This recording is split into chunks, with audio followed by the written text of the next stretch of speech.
சந்தோஷமாக இருக்கீங்க? அல்லேலூயா. இந்த மாதம் வாக்குத்தத்தம் வந்து எனக்கு ரொம்ப பிடிச்ச ஒரு வசனம். நான் உனக்கு முன்னே போய் கோணலானவைகளை செவ்வையாக்குவேன். Right? I will go before you and level the mountains, இல்லைனா make your crooked ways straight. எனக்கு என்ன ரொம்ப இன்ட்ரெஸ்டிங் ஆச்சுன்னா, போன வாரம் நான் சென்னையில் இருந்தேன். அவங்களுக்கு நியூஸ் கிடச்சிருக்கும். அந்த நேரம் ஸ்டீஃபன் அண்ணன் வந்து பேசியிருந்தாங்க. ஸ்டீஃபன் அண்ணன் வந்து இங்கே தேவன் நம்மளுக்கு கொடுத்த வாக்குத்தத்தங்களை பற்றி பேசினாங்க. இந்த வசனம் வந்து இட்ஸ் எ வெரி வெரி ஒரு அன்எக்ஸ்பெக்டட் ஒரு வாக்குத்தத்தம். அது எந்த விஷயத்தில் அன்எக்ஸ்பெக்டட்ன்றது ஏற்கனவே பாஸ்டர் உங்களுக்கு எக்ஸ்பிளைன் பண்ணியிருப்பாங்க. ஏன்னா இந்த வாக்குத்தத்தம் யாருக்கு கொடுக்கப்பட்டது? இஸ்ரவேல் ஜனங்களுக்கு இல்லை, வேறு யாருக்கு? அவங்கள அடிமைத்தனத்தில் வச்ச நாடோட ராஜாக்கு. இது என்னடா இது புதுசாக இருக்கே அப்படின்னு நம்ம யோசிக்கிறதுக்கு முன்னாடி எதுக்காக அந்த வாக்குத்தத்தம் கொடுக்கப்பட்டதுன்னு பார்த்தா வந்து இதுக்கப்புறம் நீ ஒரு வேலை செய்ய வேண்டியிருக்கு. அதுக்கு முன்னாடி இது எனக்கு ரொம்ப பிடிச்ச ஒரு டெஸ்டிமனி. இது டெஸ்டிமனின்னு சொல்ல முடியாது, ஆனால் நீங்கள் நிறைய பேர் வந்து கலிஃபோர்னியா கவர்னர், பழைய கவர்னர் ஆர்னல்ட் ஷ்வார்ஸ்நெகர், அவர் பேசுகிறத கேட்டிருப்பீங்க, அவரை பார்த்துருப்பீங்க. பெரிய பாடி உள்ள பயங்கரமாக இருப்பார், நிறைய பேருக்கு இன்ஸ்பிரேஷன். அவர்கிட்ட கேட்டாங்க, உங்களுக்கு யார் இன்ஸ்பிரேஷன்னு கேட்டாங்க. எத்தனை பேருக்கு தெரியும்? அவர் வந்து டக்குன்னு எனக்கு ரொம்ப பிடிச்ச ஒரு கேரக்டர் வந்து கோர்பச்சாவ், பழைய ரஷ்யன் பிரீமியர். எதுக்கு அவரை உங்களுக்கு பிடிக்கும் அப்படிங்கிற அவர் சொன்னார், அவரை மாதிரி ஒரு தைரியசாலி நான் பார்த்ததில்லை அப்படின்னாரு. ஏன் தைரியசாலி? என்ன? அவர் கம்யூனிசம்ல இருந்து கம்யூனிசம்லே வளர்ந்து கம்யூனிசம் ஒர்க் ஆகலன்னு கண்டுபிடிச்சு கம்யூனிசமை உடைக்க அவரே ஹெல்ப் பண்ணார். அவர் யார்? கம்யூனிஸ்ட் கண்ட்ரியோட இருக்கிறதுல வேர்ல்ட்ஸ் கிரேட்டஸ்ட் லார்ஜஸ்ட் கம்யூனிஸ்ட் கண்ட்ரியோட தலைவர். அவர் என்ன சொன்னார்? இந்த இது ஒர்க் ஆக மாட்டேங்குது, ஆனால் அந்த ஸ்டெப்பாக ஏறி வளர்ந்து அது ஒர்க் ஆகலைன்ட்டு அதையே உடைக்க. ஆனால் அவரை பற்றி நம்ம பைபிளில் எழுதியிருக்கலாம், நம்மளுக்கு தெரியலை. என்ன ப்ராஃபஸி எப்படி ஒர்க் ஆகுதுன்றது நிறைய விஷயம் சில நேரம் நம்மளுக்கு புரிய மாட்டேங்குது. ஆனால் ஆண்டவர் கோரேஸ்ன்னு ஒரு ராஜா வருவான்னு சொல்லி ஆண்டவர் ஏசாயா தீர்க்கதரிசி மூலமாக ஒரு 150 வருஷத்துக்கு முன்னாடியே சொல்லிட்டார். அந்த இன்ஃபர்மேஷன் அவருக்கு கிடைக்கும்ன்ற ஒரு சிச்சுவேஷனில் இது பண்ணிட்டார். அந்த ராஜா உண்மையாகவே வந்தார். அந்த ராஜா உண்மையாகவே இஸ்ரவேல் ஜனங்களை திரும்ப நீங்கள் உங்கள் சொந்த நாடுக்கு நீங்கள் திரும்பலாம். ஆனால் திரும்புறது மட்டும் இல்லை, நீங்கள் திரும்பினா அங்கே போய் உங்களுடைய தேவனாகிய ஆண்டவருக்கு நீங்கள் ஒரு ஆலயத்தை கட்டணும் அப்படின்னாரு. அப்பா வந்து உங்கள்கிட்ட லாஸ்ட் டைம் ஒரு 2 வாரத்துக்கு முன்னாடி உங்கள்கிட்ட சொன்னாங்க, இது வந்து உண்மையாகவே வந்து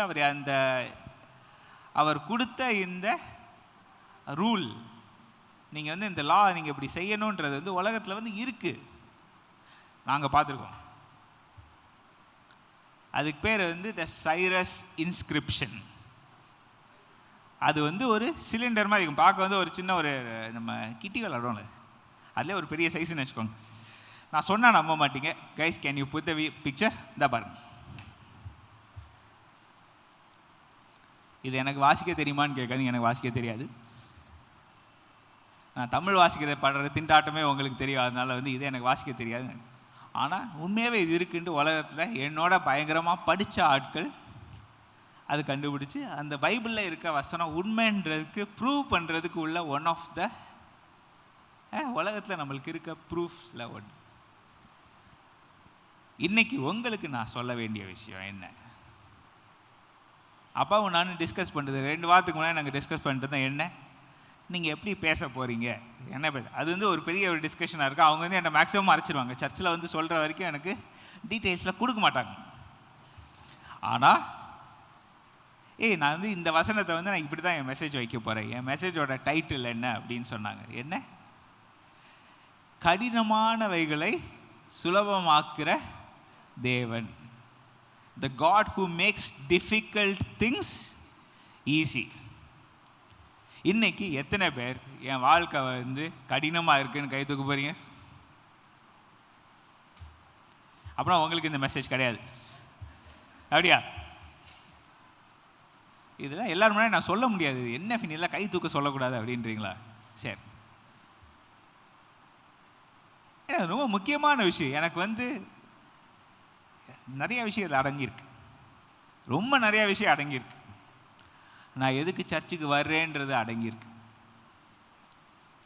நான் எதுக்கு இயேசுவை தொழுது கொள்கிறேன், இயேசுவை பின்பற்றுறேன்றதுல விஷயங்கள் இருக்கு. ஆனால் என் வாழ்க்கை வந்து கடினமாக இல்லை, என் வாழ்க்கை ஏற்கனவே ஈஸியாகிடுச்சுன்னு நீங்கள் சொன்னீங்கன்னா உங்கள் முகத்தில் இதோட சந்தோஷம் கூட தெரியணுமே. அதை யோசிச்சிங்களா?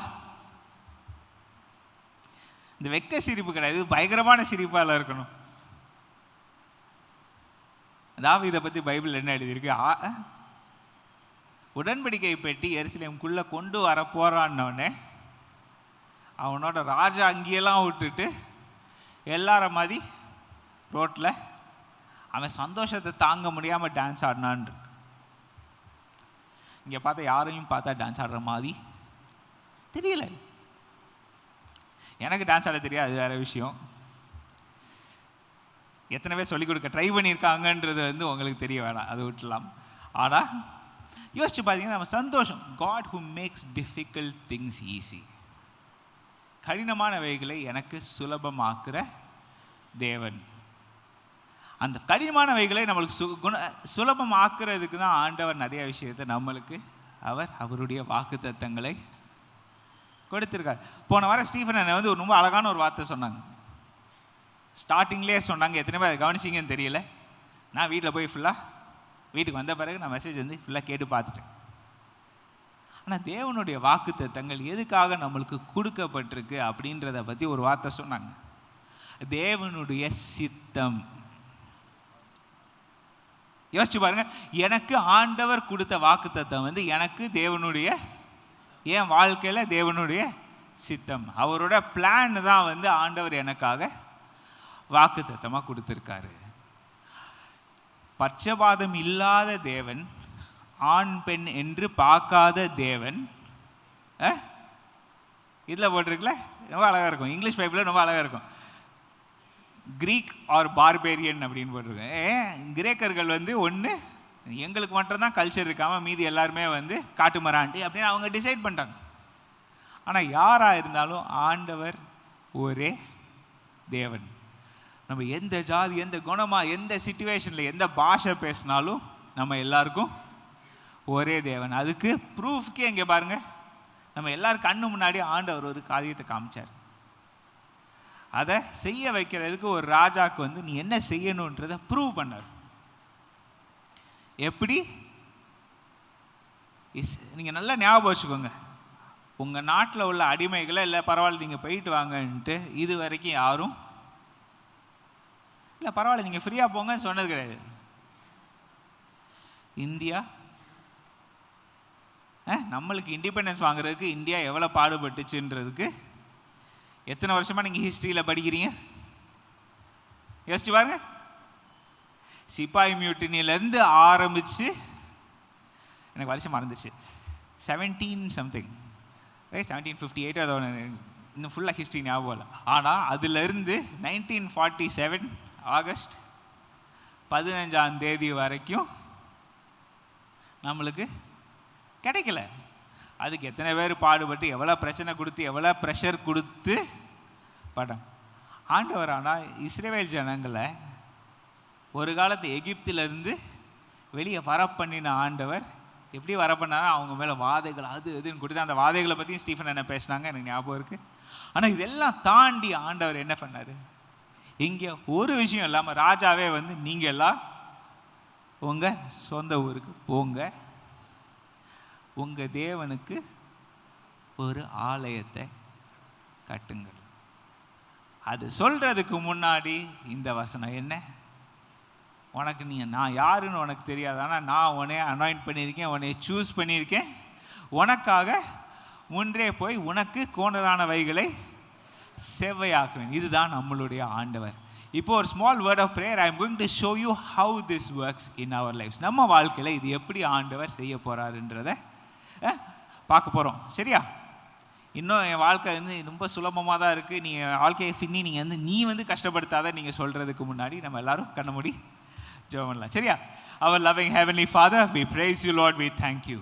ஆண்டவரே, இந்த காலை வேளையில் உங்கள் முன்னாடி வந்திருக்கோம். ஆண்டவரே, உங்களுடைய வார்த்தையை கேட்க வந்திருக்கோம். Lord, we have come to hear your word, we have come to listen to your word. ஆண்டவரே, உங்கள் வார்த்தை இல்லாமல் நாங்கள் பிழைக்க முடியாது. இயேசு, நீங்களே ஜீவ வார்த்தைன்னு சொன்னீங்க. ஆண்டவரே, நான் இல்லாமல் நீங்கள் ஒன்றுமே செய்ய முடியாது. Without me you can do நத்திங்ன்று சொன்ன அதே இயேசு, ஆண்டவரே, உங்கள் வார்த்தையை கேட்குறதுக்காக நாங்கள் வந்திருக்கோம். Lord, without you we can do nothing. ஆனால் ஆண்டவரே, உங்களுடைய ஒவ்வொரு வார்த்தையினால் மனிதன் பிழைப்பான்னு சொன்னீங்க. அந்த வார்த்தையை நாங்கள் நம்பி, அந்த வார்த்தையை நாங்கள் பற்றி கொண்டு இன்றைக்கி நாங்கள் சபையில் உட்காந்துருக்கோம். லார்ட், டீச்சர்ஸ், எங்களுக்கு என்ன தேவையோ, எங்கள் வாழ்க்கைக்கு என்ன தேவையோ, எங்களுக்கு தேவையான ஆசீர்வாதங்கள், எங்களுக்கு இன்னும் வராமல் போன ஆண்டவரே உங்களுடைய ப்ராமிசஸ் எல்லாமே, வாக்குத்தத்தங்கள் எல்லாமே எங்கள் வாழ்க்கையில் நிறைவேறுறதுக்கு ஆண்டவரே நீங்கள் எங்களுக்கு சொல்லிக் கொடுங்கப்பா. டீச்சர்ஸ், பிளெஸஸ், உங்களுடைய ஒவ்வொரு வார்த்தை எங்களுக்குள்ள கிரியை செய்வதாக. ஆண்டவரே, கிரியை செய்கிறதுக்கு நாங்கள் எங்களை ஒப்பு கொடுக்கறதுக்கு ஆண்டவரே எங்கள் மனதை திறந்தருள்றதுக்கு Lord give us grace, give us mercy, bless us. In Jesus' name we pray. Amen. Right. இப்போ நம்ம சொன்ன மாதிரி ஏசாயா 45:2, நான் உனக்கு முன்பே போய் கோணலானவைகளை செவையாக்குவேன். நான் போன வாரம் ஷைனி சர்ச்சில் இதே தான் சொல்லிட்டு இருந்தேன். என்ன, எத்தனை பேருக்கு இமயமலையை பார்க்கணுன்னு ரொம்ப ஆசை? எனக்கு ரொம்ப நாளாக பெரிய ஆசை. ஏன்னா பனியை பார்க்கணும் ரொம்ப ஆசைப்பட்டு கடைசியில் நீங்கள் நம்ப மாட்டீங்க, நானும் ஷைனி பனியை முதல்ல பார்த்தது சென்னையில் ஏதோ ஒரு மாலுக்குள்ளே. அழுக்காக இருந்துச்சு, அதுதான் ஞாபகம் இருக்கு. நான் மினிஸ்ட்ரிக்கு வந்த புதுசில் என்னோடய ஃபஸ்ட் இயர் ஆஃப் மினிஸ்ட்ரி 2019 என்னோடய மென்டர் உங்களுக்கு தெரியும், டாக்டர் பாலா, என்னைய நேபாளுக்கு ஒரு மிஷன் ட்ரிப்பு போகலாம் அப்படின்னார். ரொம்ப வேகமாக சரின்னு சொல்லிட்டேன். என் மைண்டில் இந்த கற்பனைலாம் அப்படி இமயமலை அப்படி பளீர்னு வெள்ளையேன்ட்டு அழகாக தெரியும் அப்படின்னு. நாங்கள் போன மெத்தட் ரொம்ப சிரிப்பான மெத்தட், அதை விட்டுருங்க. ஆனால் நான் ஃபஸ்ட்டு நேபாளுக்குள்ளே கால் எடுத்து வைக்கிறேன், சரி வெயில். நான் நினைக்கல இமயமலை பக்கத்தில் இருக்கேன், மதுரையோட நான் பக்கத்தில் இருக்கேன். அதான் கேள்வி. இமயமலை தூரத்தில் தெரியுது, ஆக்சுவலாகவே மேலே வெள்ளையாக தூரத்தில் தெரியுது. ஆனால் நான் இருக்கிற இடத்துல வெயில் அடியுது, அதுதான் எனக்கு தெரியும். அந்த இடத்த விட்டு ஃபஸ்ட்டு ஒரு 3-4 மணி நேரம் நாங்கள் தன்கடின்ட்டு இன்னொரு இடத்துக்கு போய் அங்கேருந்து நீங்கள் நம்ப மாட்டீங்க 10 மணி நேரம் கண்டினியூஸாக ஒரு ட்ரைவ் இமயமலைக்குள்ளே. 10 மணி நேரம். இந்த கதையை நான் ஏற்கனவே உங்களுக்கு சொல்லியிருந்தேன்னா நான் என்ன சொல்ல போகிறேன் உங்களுக்கு தெரியும். ஆனால் 10 மணி நேரம் போய் நான் பனியை பார்த்தேன்னான்னு நினச்சிங்கன்னா இல்லை. 10 மணி நேரம் நல்ல டிரைவர்ஸ், செம்ம டிரைவர்ஸு, 200 கிலோமீட்டர் கூட நாங்கள் தாண்டலை. நல்ல ரோடு இத்தனைக்கும் பார்த்துக்கோங்க. 200 கிலோமீட்டர் நாங்கள் போன இடம் ஃபுல் காடு.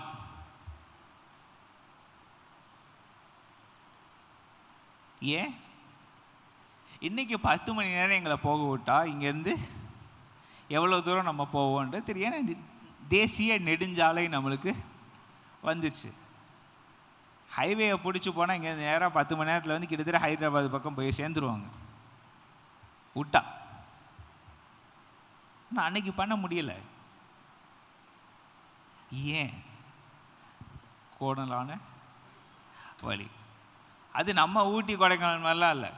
ஹேர் பின் பெண்ட்லாம் மறந்துங்க. அது ஃபுல்லாகவே சுற்றிக்கிட்டே தான் இருக்குது. வண்டி ஸ்ட்ரைட்டாக 5 செகண்டுக்கு மேலே வண்டி ஸ்ட்ரைட்டாக போக முடியாது. திரும்பிக்கிட்டே இருக்கணும். அந்த மலையை பார்த்தாலே வேறு மாதிரி இருந்துச்சு. அப்புறம் எவ்வளோ தூரம் தாண்டி எதுக்கு போக வேண்டியிருக்கு. அதனால தான் ஒருத்தர் ரைட் பிரதர்ஸ் என்றைக்கோ விமானத்தை கண்டுபிடிச்ச பிறகு எல்லோரும் ரொம்ப ஈஸியாக நேராக போய் இறங்கிறாங்க. இது ரொம்ப இன்ட்ரெஸ்டிங்காக இருந்துச்சு. எனக்கு ரொம்ப இன்ட்ரெஸ்டிங்காக இருந்துச்சு. யோசிச்சு பார்த்தேன், இவ்வளோ தூரம் பார்க்க ஆசையாக தான் இருக்குது, வாஞ்சியாக தான் இருக்குது. ஆனால் இமயமலையில் ஏறிட்டேன், ஆனால் அங்கே போக முடியலை. ஸோ இதெல்லாம் நம்ம சில நேரம் யோசித்து பார்க்கும்போது நமக்கு கிறிஸ்தவ வாழ்க்கை வந்து ஆண்டவரே நீங்கள் என்ன சொல்லியிருக்கீங்க, உங்கள் பைபிளில் எங்களுக்கு கொடுத்த எல்லா வசனங்களும் எல்லா வாக்குத்தத்தங்களும் எனக்கு ஆம் என்றும் ஆமேன் என்றும் இருக்குது. 2 கொரிந்தியர் ஒரே நிமிஷம் எடுத்து வாசிக்கலாமா? 2 கொரிந்தியர் 1ஆம் அதிகாரம் 20வது வசனம். எங்களால் தேவனுக்கு மகிமை உண்டாகும்படி தேவனுடைய வாக்குத்தத்தங்கள் எல்லாம் இயேசு கிறிஸ்துவுக்குள் ஆம் என்றும் அவருக்குள் ஆமேன் என்றும் இருக்கிறது. ரைட்? எல்லாருக்கும் வந்து 2வது போர்ஷன் மட்டும் தெரியும், ஆமேன் என்றும் தெரியும். எல்லா வாக்குத்தத்தங்களும் யாருக்குள்ள அந்த வாக்குத்தத்தம் இருக்குன்னு நிறைய பேருக்கு தெரியாது இல்லை, இயேசு கிறிஸ்துவுக்குள். ஆனால் ஏன் இயேசு கிறிஸ்துவுக்குள் இருக்குன்னா தேவனுக்கு மகிமை உண்டாகும்படி. நம்மளை படைத்த தேவனுக்கு மகிமை உண்டாகணும்னா அவர் நம்மளை ஆசீர்வதிக்கணும். எத்தனை பேர் நம்புறீங்க? என்னை ஆசீர்வதிக்கிறது தேவனுக்கு மகிமை கொண்டு வருது. அப்போனா வந்து ஆண்டவரே என்னை ஆசீர்வதிக்காதீங்க, நான் நல்லாவே இருக்கக்கூடாது, நான் நல்ல சாப்பாடு சாப்பிடக்கூடாது, நான் நல்ல ட்ரெஸ்ஸு போடக்கூடாதுன்னு நம்ம சொல்கிறதே தேவனுக்கு மகிமையே கொண்டு வராது. தேவனோட மகிமை வந்து நம்மளே வந்து வேணாம் ஆண்டவர் உங்களுக்கு மகிமை வேணான்னு சொல்கிற மாதிரி. புரியுதா? There are different things. ஆனால் இந்த மாதிரி எத்தனை விஷயங்களில் நம்ம நிறைய பேர் ஒவ்வொரு வார்த்தையாக சொல்லி எல்லாரும் சொல்கிற வார்த்தையும் கேட்டு கடைசி நம்ம வாழ்க்கையில் என்ன ஆகுதுன்னு பார்த்தீங்கன்னா, ஏன் வாழ்க்கையில் சந்தோஷம் இல்லாமல் இருக்குது, ஏன் வாழ்க்கையில் நிம்மதி இல்லாமல் இருக்குது, ஏன் வாழ்க்கையில் ஒரு ஃப்ரீடம் இல்லாமல் இருக்குது. நம்ம விடுதலை விடுதலை விடுதலை பெற்றேன், விதவிதமாய் அப்படி இப்படி நான் ஜீவித்தேன், நான் என்னெல்லாமோ பண்ணேன், ஆனால் வந்து ஆண்டவர் என்னைய மாற்றிட்டேன். நம்ம பாடலாம், அவ்வளோ அழகாக பாடலாம். ஆனால் நம்மளோட ஒரு ரொம்ப இன்ட்ரெஸ்டிங் ப்ராப்ளம் இருக்குது. யூதர்கள் அப்படி இல்லை போல. ஏன்னா பைபிளில் சொன்ன வார்த்தை வர இயேசு என்ன சொன்னார்? Let your yes be yes, let your no be no அப்படின்னு சொல்லிட்டு இதுக்கு மேலே என்ன வார்த்தை வந்தாலும் பிசாசிகிட்டேருந்து வந்துச்சுன்னு சொல்லிட்டார். Every thing beyond this is from the devil அப்படின்னு சொல்லிட்டார். ஆனால் இன்றைக்கி நம்ம பார்த்தோன்னா நம்ம வாழ்க்கையில் சலமாக நான் என்ன சொல்லணும்னு சொல்லுங்கள், நான் சொல்கிறேன். நம்ம ஸ்டேட் தான் உண்ணாவிரதம் ஸ்டேட்டில் நம்ம என்ன சொல்கிறோம், உண்ணாவிரதம்னு சொல்லிட்டு எல்லோரும் உட்கார வச்சுட்டு உங்களுக்கு ஆளுக்கு ஒரு பிரியாணி கொடுக்குறேன்னு சொன்னால் எவனும் அங்கே போய் உட்காந்து நீ என்ன கத்தணுமோ சொல்லு, நீ இவ்வளோ காசு கொடுக்குறேன்னா நீ என்ன சொல்ல சொன்னாலும் நான் செய்கிறேன். கோர்ட் கேஸில் எத்தனை கேஸில் வந்து பிரச்சனை இருக்குது, அவன் பொய் சொல்கிறதுக்கு ரீசன் என்ன, அங்கே சைடில் நீ காசு கொடுத்துட்டியா நான் என்னாலும் செய்கிறேன். கிறிஸ்தவ உலகத்தில் கொஞ்சம் டிஃப்ரெண்ட். என்ன, உங்கள் வாயினால் இயேசு கிறிஸ்து எனக்கு சொந்த ரட்சகர் நீங்கள் அறிக்கைட்டுருங்க, நீங்கள் பரலோகத்துக்கு போகலான்னு சொல்லிட்டாங்க. அதனால எல்லாருமே நான் என் வாயை திறந்து நான் சொல்லிடுறேன். கேஃப் இனி பிரச்சனையான இடத்துக்குள்ளே போகிற மாதிரி இருக்குது. இல்லை, இது முக்கியம். ஏன்னா பைபிள் என்ன சொல்லியிருக்குன்னா, if you believe in your heart and confess with your mouth that Jesus is Lord, you will be saved. நம்ம ஏற்கனவே பேசியிருக்கோம், நிறையா தடவை டிஸ்கஸ் பண்ணுறோம். 2-3 தான் சொல்லிட்டேன் அவங்ககிட்ட. நம்ம இருதயனவனே வந்து இந்த நம்ம நெஞ்சுக்கு நடுவில் இருக்க லபக்கு டபக்கு லபக்கு டபக்குன்னு அந்த சத்தம், அந்த இருதயத்தை ஆண்டவர் பேசினாருன்னே நினச்சிட்டு இருதயம் யோசிக்காதே அப்படி இப்படின்னு சொல்லிட்டாங்க. அப்புறம் டாக்டருக்கெலாம் போய் படிச்சுட்டு வந்து இல்லை இந்த இருதயம் இந்த ஒரு வேலையுமே செய்யாது அப்படின்னு டிசைட் பண்ணிட்டாங்க. அதனால் என்ன பண்ணிட்டாங்க, எனக்கு என்ன தெரியும், என் மூளை தான் எல்லாத்தையும் யோசிக்குதுன்னாங்க. சிலர் மட்டும் தமிழ் காமெடியை பார்த்துட்டு என் கிட்னி தான் எல்லாத்தையும் யோசிக்குதுன்னு சொல்ல ஆரம்பிச்சிட்டாங்க. அது வேறு பிரச்சனை. ஆனால் அதெல்லாம் தாண்டி நீங்கள் போனீங்கன்னா, இல்லை நம்ம திங்கிங் என்னது, டிப்பிக்கல் கிறிஸ்டியன் திங்கிங் என்ன வருது, ஒரு இன்ட்ரெஸ்டிங் இஷ்யூ. நான் எப்படி நரகத்தில் இருந்து போகிறது தப்பிக்கிறது. அது ஆக்சுவலாக பைபிள் எடுத்து வாசிச்சாங்கன்னு பார்த்தீங்கன்னா நிறைய பேருக்கு வந்து இன்றைக்கு வரைக்கும் இவ்வளோ சர்ச்சில் சொல்லியும் பைபிள் எடுத்து வாசித்த மாதிரி தெரியலை. ஏன்னா வாசிச்சுதான் இருக்கும். நான் யூத் சர்வீஸ் எத்தனை பேர்ட்ட எவ்வளோ கஷ்டப்பட்டு பேசணும் என்னென்ன பண்ணேன்னு தெரியும். ஆனால் நான் போட்ட எஃபர்ட்டுக்கு எவ்வளோ மடங்கு மேலே பாஸ்டர் நான் பிறக்கிறதுக்கு முன்னாடி இருந்து இப்போ வரைக்கும் சர்ச்சில் வசனமாக காமிச்சிட்டாரு. இன்னைக்கு வரைக்கும் எனக்கு ஒரு வசனத்தில் டவுட் இருந்தால் நான் யார்கிட்ட போகிறேன்? முதல்ல, டாடி எனக்கு டவுட் இருக்குது, நான் உங்கள்கிட்ட கேட்குறதுக்கு பயமாக இருக்குன்னு சொல்லிட்டு போவேன்னு நினைக்கிறீங்களா? நான் கேட்க ஆரம்பிக்க வெயிட் பண்ணி நீ என்ன சொல்கிற, இன்னும் ஒரு தடவை கிளியராக சொல்லு, இந்த இடத்த சொல்லு, ஏன் நீ தப்பு விடுறியா தப்பு விடலையான்ட்டு நான் கவனிக்கணும். ஏன் சொல்கிறாங்க? என்னைய மிரட்டுறதுக்கா? இல்லை சொல்லி கொடுத்தா கரெக்டாக சொல்லி கொடுக்கணும்.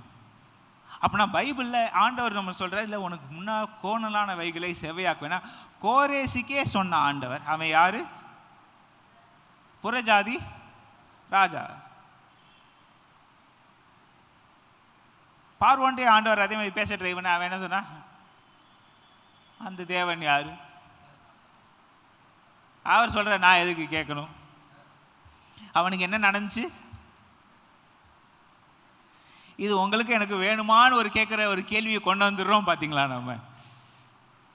த ரியாலிட்டி இஸ் இயேசு கிறிஸ்துவால் நம்மளுக்கு எல்லாமே பைபிளில் சொன்ன மாதிரி, பைபிளில் இருக்கிற ஒவ்வொரு வார்த்தையும் உண்மைன்னா இந்த வார்த்தையும் உண்மைதான்.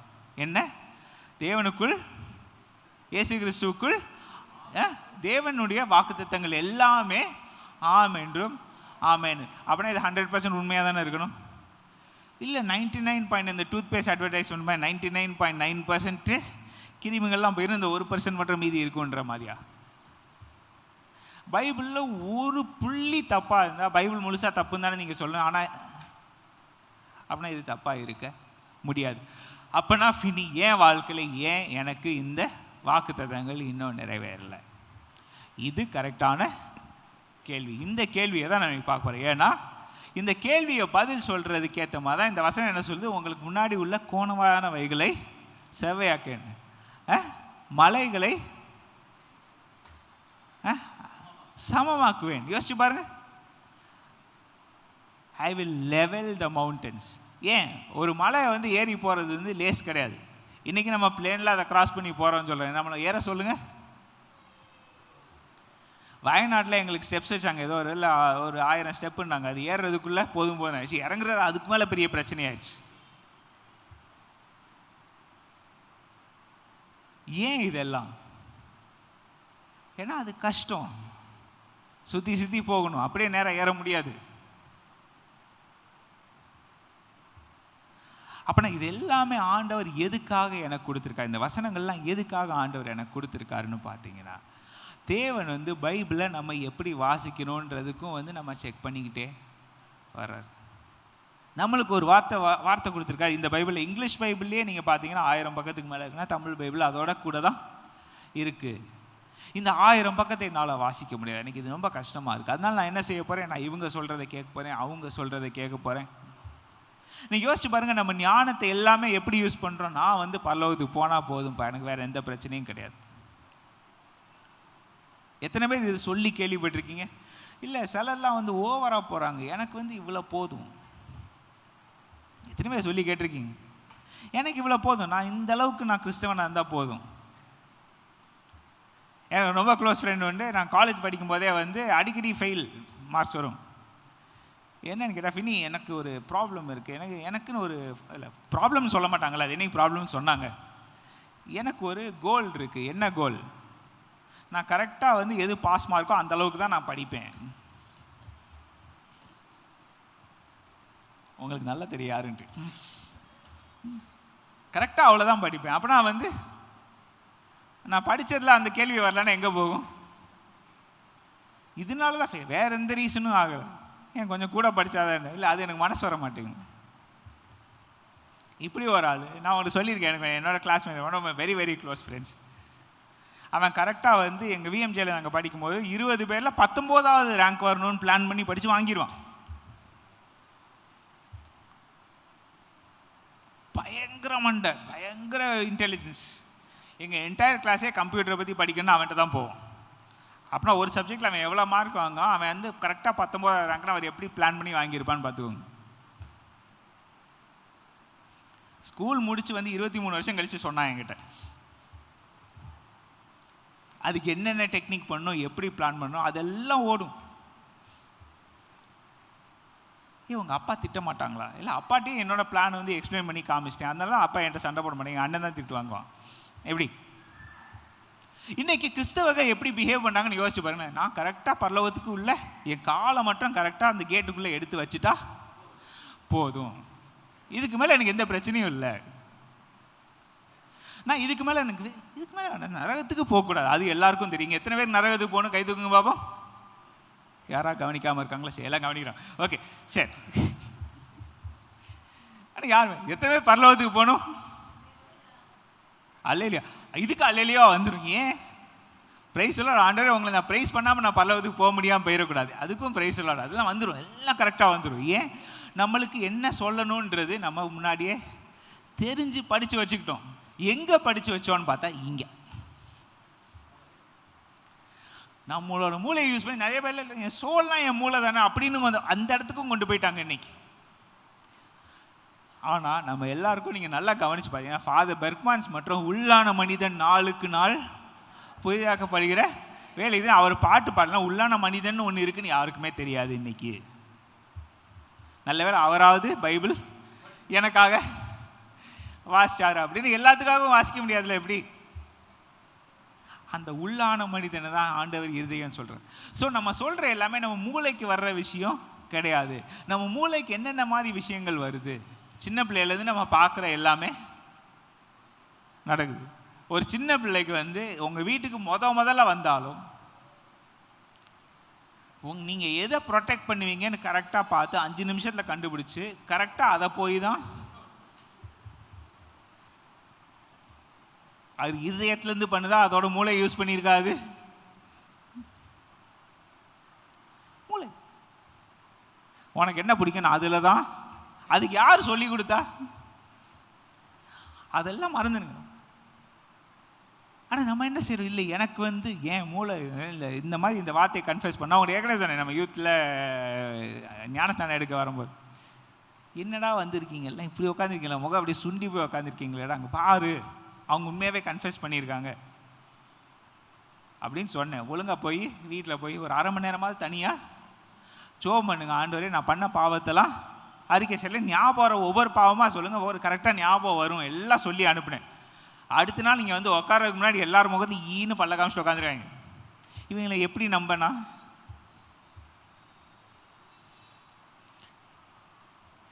நான் உன்னைய வந்து பரலோகத்துக்கு கூட்டிகிட்டு போகலடா, ஆண்டவர் என்னைய நீ ஏமாற்றி புண்ணியம் இல்லை, நான் எப்படி இவங்களுக்கு சொல்லி தருது? ஆனால் இன்றைக்கி கிறிஸ்தவ உலகம் எப்படி ஆயிடுச்சு?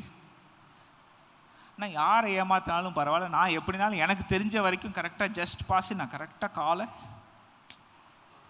கேட்டுக்குள்ளே வச்சிருவேன். அதனால வந்து அந்த கேட்டை எனக்காக க்ளோஸ் பண்ண மாட்டாங்க. என்னையே இயேசுவே என்னை பிடிச்சி உள்ள இழுத்துடும். அப்படி ஒரு நம்பிக்கை. எத்தனை பேரோட அவங்க சொல்கிற கதையெல்லாம் நீங்கள் கேட்டீங்களா?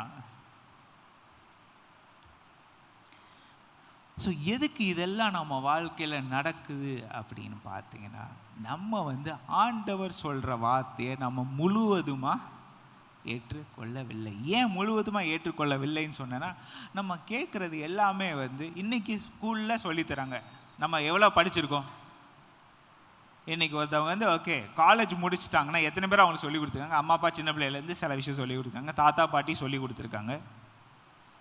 எல்கேஜிலேருந்து 12ஆம் கிளாஸ் வரைக்கும் ஸ்கூலில் ஏதோ சொல்லி கொடுத்துருக்காங்க. பாட புஸ்தகம் இருக்குது, அதை படிச்சிருக்கு. கிளாஸில் டீச்சர் லோன்னு கத்தியிருக்காங்க. அதுக்கப்புறம் காலேஜ் வந்து அதுக்கப்புறம் காலேஜில் இது இருக்குது, ப்ராக்டிக்கல்ஸ் இருக்குது, தியரி இருக்குது, அங்கே லெக்சர் இருக்குது, எல்லாம் நடந்திருக்கு. ஆனால் இதை மட்டுமா படிக்கிறாங்க? சைடில் டிவியில் என்ன சொல்லுது, அந்த படத்தில் என்ன சொல்லுது, இந்த சீரியலில் என்ன சொல்லுது, இதெல்லாம் சேர்த்து எக்ஸ்ட்ராவாக படித்து இதெல்லாம் நடந்து கடைசியில் காலேஜுக்கு போன உடனே வந்து, நாங்கள் படித்த டைமில் காலேஜ் போனவொடனே வந்து எனக்கு இங்கேயே வந்து எனக்கு கேர்ள் ஃப்ரெண்டு, மேரேஜ், கல்யாணம் எல்லாமே நான் பிளான் பண்ணியிருந்தோம். இது யாராவது எந்த பாட புஸ்தகத்துலேயே இருந்துச்சான்னு கேட்டு பாருங்கள். அதெல்லாம் எப்படி உள்ளே வந்துச்சு? எதெல்லாம் மனசுக்குள்ளே போச்சோ அதெல்லாம் அங்கே உட்காந்துருச்சு. ஆனால் என்ன பிரச்சனை, நம்ம இதே மாதிரி நம்ம பைபிளையுமே வந்து ஆண்டவரையும் நம்ம இதே மாதிரி யோசிச்சோம்னா, என்னைக்கு நம்ம வாழ்க்கையில் என் தேவை அன்னைக்கு ஒரு வசனமாவது எனக்கு ஞாபகம் வருமானு பார்த்தீங்கன்னா என்ன நடக்கும்னு நினைக்கிறீங்க? அந்த வசனம் கூட ஞாபகம் வராது. ஆண்டவரே இன்னைக்கு நான் இன்டர்வியூ போகிறேன், கோணலானவைகளை அவங்க குறுக்கு வழியில் கேள்வி கேட்கறது எனக்கு புரிய வைங்க, எக்ஸாம் எழுத போகிறேன். இந்த மாதிரி 4 வசனம் எனக்கு ஞாபகம் வரணும்னா ஒன்றுமே வர மாட்டேங்குது. ஏன்? அது உள்ளத்துக்குள்ளே போகலை. ஸோ உள்ளத்துக்குள்ளே போகணும்னா நான் என்ன செய்யணும்? ஆண்டவரே எனக்குள்ளே உண்மையாக நான் கேட்கணும். நான் உண்மையாக இயேசு விசுவாசிக்கிற வரைக்கும் எனக்கு உண்மையாக வர. ஏன் இது ரொம்ப முக்கியம் அப்படின்னு பார்த்தீங்கன்னா, ஒரு ரொம்ப அழகான ஒரு வசனம் இருக்குது. யோவான் 14வது அதிகாரம் 16-17 வசனம். நான் பிதாவை வேண்டிக் கொள்ளுவேன், அப்பொழுது என்றென்றைக்கும் உங்களோட கூட இருக்கும்படிக்கு சத்திய ஆவியாகிய வேறொரு தேற்றவாளனை உங்களுக்கு தந்தருளுவார். வேறொரு தேற்றவாளர்னா எது? இவ்வளோ நாள் யார் அவங்கள தேற்றி இருந்தா? ஜீசஸ். இயேசுவே அவங்க கூட இருந்து அவங்கள ஒவ்வொன்றா சொல்லி தேற்றி பண்ணது. நான் ஆரம்பத்தை சொன்னேன், இன்றைக்கி நீங்கள் எதுக்கு சர்ச்சுக்கு வரீங்கன்றதை முதற்கொண்டு இன்றைக்கி நம்ம எக்ஸ்பிளைன் பண்ண போகிறோம். ஏன்னா அந்த வாக்குத்தத்தத்துக்குள்ளே அதுவும் இருக்குது. இயேசு கூட 3.5 வருஷமாக இருந்த சீஷர்கள் கடைசி வரைக்கும் இயேசு சொன்னது அவங்களுக்கு புரிஞ்சிச்சா?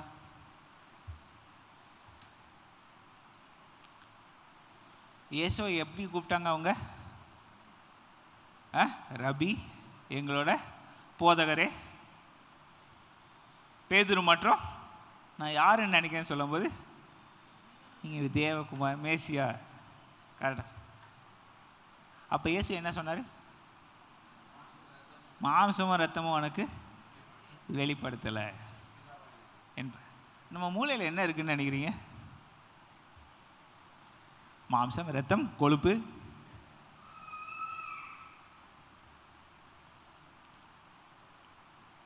பிளஸி கல்யாணத்தில் தான் வந்து அப்பா பக்கத்தில் இருக்க பாஸ்டர்கிட்ட என்னோட சின்ன பிள்ளை கதையெல்லாம் சொல்லிட்டாங்க. அம்மா என்னை ஒரு தடவை என்ன உனக்கு மூளையே காண இல்லை இடம் சின்ன பிள்ளையில திட்டும்போது தாத்தா வீட்டில் அப்பா அம்மா எனக்கு மூளையே வாங்கி கொடுக்க மாட்டேங்கிறாங்க, அதனால தான் இல்லை அப்படின்னு சொல்லிட்டேன்.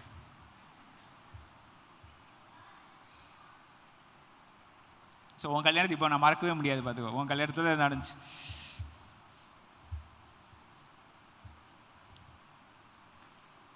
நான் ஒன்றுமே தெரியாத மாதிரி தலை குனிஞ்சு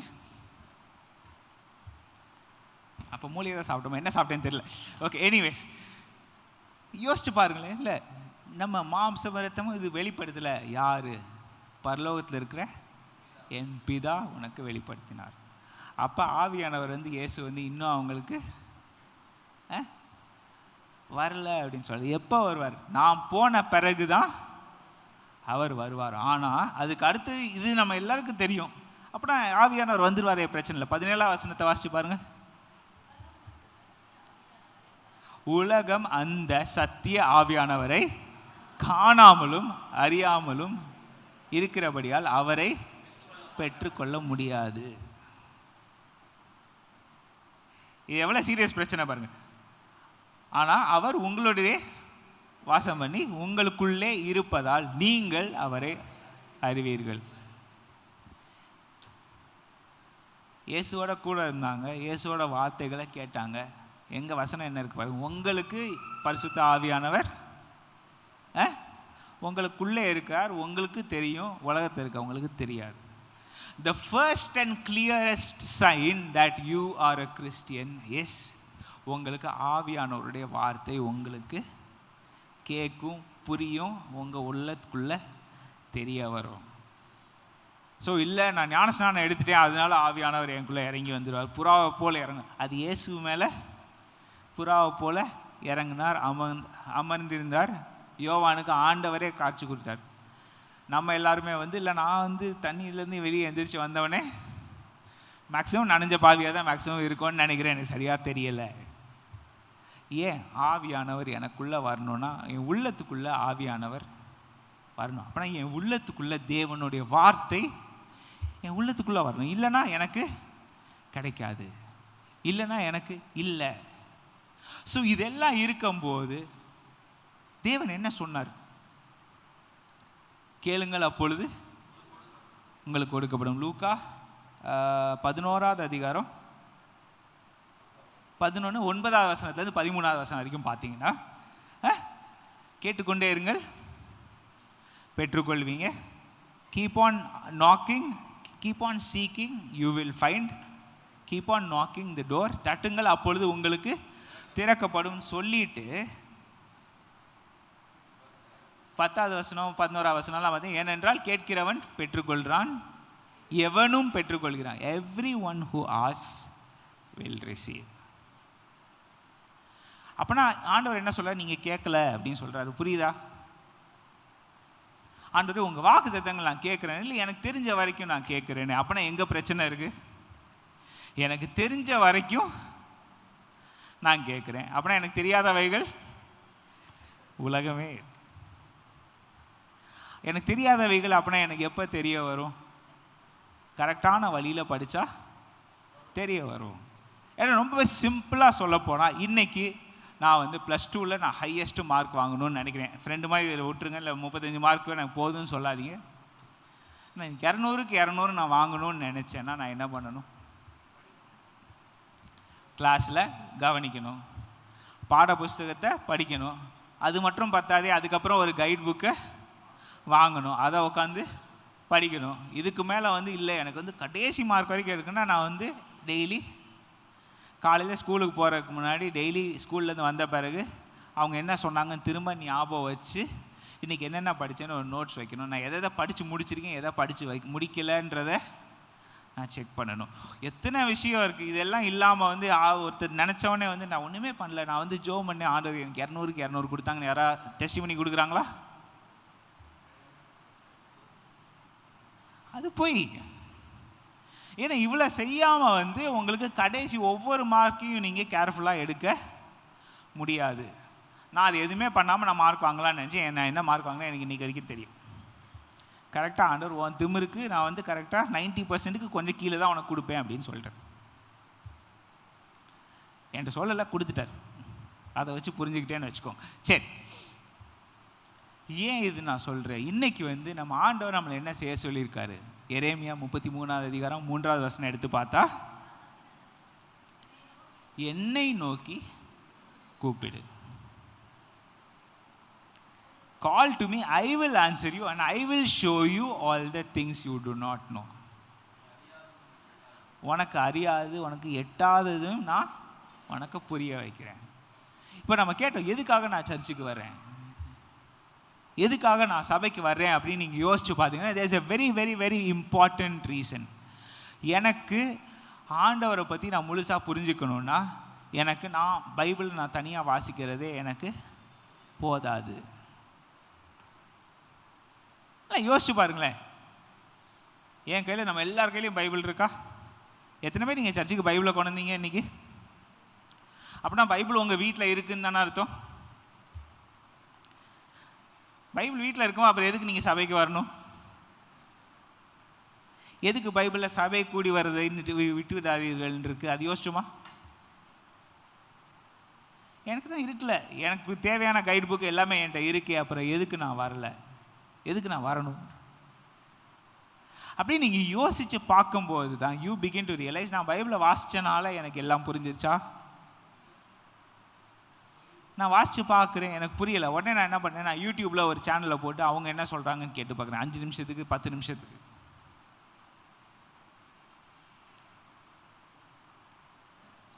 இன்றைக்கி அப்படியே ஆக்சுவலாக உங்களுக்கு சொல்லி கொடுக்குறதுக்காக யூடியூப்பில் ஒருத்தர் சேனல் வச்சுருக்காங்க. ஒரு நிமிஷம் யோசிச்சு பாருங்கள், சொல்லுங்கள் பாப்பா என்கிட்ட. நெஞ்ச தொட்டு சொல்லுங்கள், உண்மையாக உங்களுக்கு சொல்லி கொடுக்குறதுக்காக தான் ஒருத்தர் சேனல் வச்சுருக்கான். இல்லையே, சம்பாதிக்கிறது. அதை சம்பாதிக்கிறதுக்கு எத்தனை பேர் என்னென்ன மெத்தட்லாம் பண்ணாங்கன்றது நிறைய பேர், என் ஃப்ரெண்ட்ஸ் நிறைய பேர் அவங்க என்னென்ன செஞ்சாங்கன்னு எனக்கு தெரியும். ரொம்ப சிரிப்பாக இருக்கும். ஏன்? எனக்கு வியூஸ் வரணும். கடைசி எத்தனையோ வியூஸ் வர்றதுக்காக அவங்க காசு செலவழித்து எக்ஸ்ட்ரா லைக்ஸ் வாங்கியிருக்காங்க ஒழிய, எக்ஸ்ட்ரா சப்ஸ்கிரைபர்ஸ் வாங்கியிருக்காங்க ஒழிய, அவங்களுக்கு காசு வந்த மாதிரி தெரியலை. இல்லை, நான் வேறெல்லாம் செஞ்சேன்னா எனக்கு காசு வரும், நான் இப்படி பண்ணேன்னா காசு வரும், நான் அப்படி பண்ணேன்னா காசு வரும். அப்புறம் உங்களுக்கு சொல்லிக் கொடுக்குறதுக்கு யார் வந்திருக்கா? சைனாவில் மட்டும்தான் ஒரு வார்த்தையே சொன்னாங்க, நீ டாக்டர் இல்லாமல் நீ மெடிக்கல் இன்ஃபர்மேஷனை பற்றி நான் ரீல்ஸ் போடுறேன்னு பண்ணக்கூடாது, தொலைச்சுட்டேன்னு சைனா கவர்மெண்ட் ஒன்று தான் பண்ணியிருக்கு. ஏன்னா நீ உலகத்தான் டாக்டரே இல்லாமல் நீ இப்படி பண்ணால் உனக்கு இது சுகமாகும், அப்படி பண்ணால் அது சுகமாகும். அதே தான் கிறிஸ்தவங்கள்லேயும் என்ன ஆயிடுச்சு, நீங்கள் இப்படி செய்யுங்க, ஆண்டவர் வாங்கிட்ட இப்படி பேசுவார், அப்படி பேசுவார், அது நடக்கும், இது நடக்கும், அப்படியே நீங்கள் கீபோர்டு வாசிக்குவார், மேலே பரலோகத்துலேருந்து அப்படியே ஆவியானவர் அப்படியே இறங்குவார், எல்லாம் சொல்லிட்டாங்க. எதுவுமே நடக்கலை. ஏன்னா ஆண்டவர் உங்ககிட்ட வர்றதுக்கு ஒரே வழி, பரிசுத்த ஆவியானவர் உங்களுக்குள்ளே வரணும்னா உங்களுக்கு யாருன்னு தெரிஞ்சிருக்கணும். இயேசுவோட ஒரு ரிலேஷன்ஷிப் இல்லாமல் இதெல்லாம் வராது.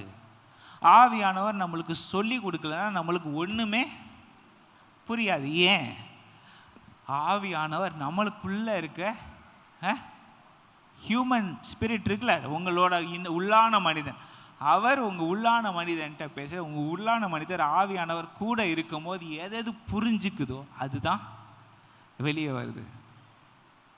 நீங்கள் அப்படியே போகிறீங்க, திடீர்னு உங்களுக்கு ஒரு பயமாக இருக்குது, ஒரு சிச்சுவேஷன் இருக்கு, ஆண்டவர் எனக்கு என்ன பண்ணேன்னு தெரியல, உங்கள் மனசுக்குள்ளேருந்து திடீர்னு ஒரு வசனம் வருது. என்ன 91ஆவது சங்கீதத்துலேருந்து 1ஆவது வசனம் திடீர்னு உங்களுக்கு ஞாபகம் வருது. உன்னதமானவரின் மறைவில் இருக்கிறவன் சர்வ வல்லவருடைய நிழலில் தங்குவான். நான் என் கர்த்தரை நோக்கி, நீர் என் அடைக்கலம், நீர் என் கோட்டை, என் தேவன், நான் நம்பி இருக்கிறவர் என்று சொல்லுவேன். எங்கேருந்து வருது? உங்கள் உள்ளத்துக்குள்ளேருந்து தான் வரும், உங்கள் மூளையிலேருந்து வரவே வராது. ஏன்னா மூளையில் இருக்கிற ஒவ்வொரு விஷயம் சத்ரு சாத்தான என்ன பண்ணுறான்னா, உங்களுக்கு விதைக்கிற விதையெல்லாம் பச்சிட்டு அவன் பாட்டுக்கு தூக்கிட்டு போயிடுறான். தூக்கிட்டு போகிறது மட்டும் இல்லை, அவன் எச்சத்தை எதையாவது போட்டுட்டு போயிடுறான். அது ஒரு பிரச்சனை இருக்குது. நம்ம மனசுக்குள்ளே எதையாவது ஒன்று போய்ட்டு, ஆண்டவர் சொன்ன வாக்குத்தத்த வசனம்லாம் உனக்கு கிடையாது, இது எல்லாமே எங்கே இருக்குது? 91ஆவது சங்கீதம் எங்கே இருக்குது? பழைய ஏற்பாடில் இருக்குது. அது பழைய கவர்னன்ட், இது உனக்கே கிடையாது, உனக்கு இப்படி கிடையாது, உனக்கு அது கிடையாது. உங்களுக்கு சொல்லித்தர எல்லா விஷயமுமே புரிஞ்சுக்கிறதுக்கு ஒரே வழி, யூடியூப் கிடையாது, கூகுள் சர்ச் கிடையாது, உங்கள் பைபிளை எடுத்து ஆண்டவரே நீங்கள் எனக்கு புரிய வைங்கன்னு சொல்லிட்டு வாசி. ஏன்னா தேவனுடைய வார்த்தை இல்லாமல் நம்மளுக்கு விசுவாசமே வராதுன்னு பைபிளில் தான் எழுதியிருக்கு. ஜெபிக்கிறனால விசுவாசம் வராது. இதுக்கு உங்களுக்கு ப்ரூஃப் இல்லைன்னா உங்களுக்கு நான் சொன்னதெல்லாம் வேஸ்ட்டாக போயிடும். அதனால் உங்களுக்கு 2 அழகான சீஷர்களே உங்களுக்கு ப்ரூஃபாக எடுத்து காமிக்கிறேன். உங்கள் எல்லாருக்கும் அந்த சீஷர்களை பற்றி தெரியும், பற்றி கேள்விப்பட்டிருப்பீங்க, பேர் கூட தெரியாது. லூக்கா 24ஆவது அதிகாரம் 13ஆவது வசனம்.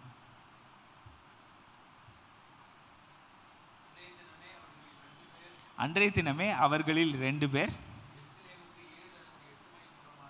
எருசலேமுக்கு 7 அல்லது 8 மைல் தூரமான எம்மாவு என்ற கிராமத்திற்கு போனாங்க. ஏன் அன்றைய தினமே? இயேசு உயிர் தெழுந்த அதே நாள். இந்த 2 சீஷர்களுக்கு எம்மாவு சீஷர்னு நம்ம பேர் வச்சுட்டோம். அவங்க எந்த ஊருன்னு எனக்கு தெரியல. ஆனால் இந்த 2 சீஷர்கள் பண்ண வேலையை வச்சு பார்த்தாலே நம்மளோட லைஃப்பில் பண்ணுற நம்ம ட்ரெயின் ட்ராக் மாறி போயிருக்குன்றத ப்ரூஃபுக்கு இந்த 2 சீஷர்கள் போதும். அழகாக எக்ஸ்பிளைன் பண்ணலாம். இவங்க 2 நடந்து போனார்கள். கரெக்டாக? அடுத்த வசனம், talking about all the things that happen. அங்கே வருத்தமாக என்ன நடந்துச்சு அதெல்லாம் பேசிக்கொண்டே இருங்க. ஆனால் 15ஆவது வசனத்தில்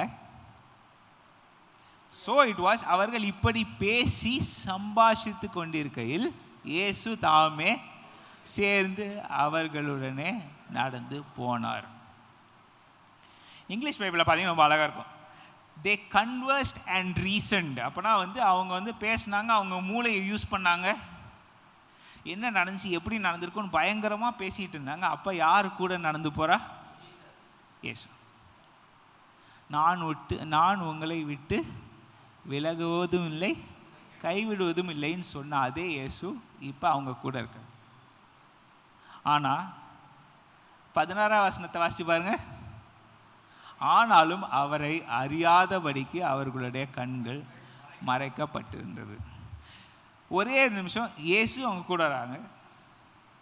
இவங்க யாரு? இவங்க கோரேஸ் மாதிரி பெர்ஷியனா, இந்தியனா, நம்மள மாதிரி இல்லை. சீஷர்கள், இயேசுவோட சீஷர்கள். யூதர்கள் மட்டும் இல்லை, இயேசுடைய சீஷர்கள். ஆனால் யாருடைய சீஷர்களுக்கு யார் தெரியாமல் போச்சுன்னா இயேசுவோட சீஷர்களுக்கு இயேசுவே தெரியலை. இப்போ நம்ம நிலைமை அப்படி இருந்துச்சுன்னா நம்ம எப்படி பரலோகத்துக்கு போகிறது கன்ஃபர்ம்டு கேரண்டின்னு யோசிச்சு பார்த்தோமா? இல்லை, அதை விட்டுருவோம். ஏன்னா I show you something very beautiful. இயேசுவே அவங்க கூட நடந்து போகும்போது அவங்களுக்கு தெரியலை. தெரியாமல் இருந்தால் கூட பரவாயில்ல. அடுத்த வசனத்தை பார்த்தீங்களா? அவர்கள் கண்கள் மறைக்கப்பட்டிருந்தது. ஏன்? இயேசுவை தப்பான வழியில் அண்டர்ஸ்டாண்ட் பண்ண ட்ரை பண்ண எல்லாருக்குமே கண்கள் மறைக்கப்பட்டிருக்கு. We don't understand Jesus. அது நான் உங்கள்கிட்ட ஓப்பனாக சொல்லுவேன். நான் மினிஸ்ட்ரிக்கு வர்றதுக்கு முன்னாடி மினிஸ்ட்ரி நான் என்ன நினச்சேன் எனக்கு தான் தெரியும். என்னோட கடைசி பாஸ் என்ன ஒரே வார்த்தையில் கேட்டார், நீ சர்ச்சுக்கு போறியா? பாட்டு பாடுறதுக்கு தான் சர்ச்சுக்கு போறியா? நீ இதுக்காக வேலையை விடுற அப்படின்னு கேட்டார்.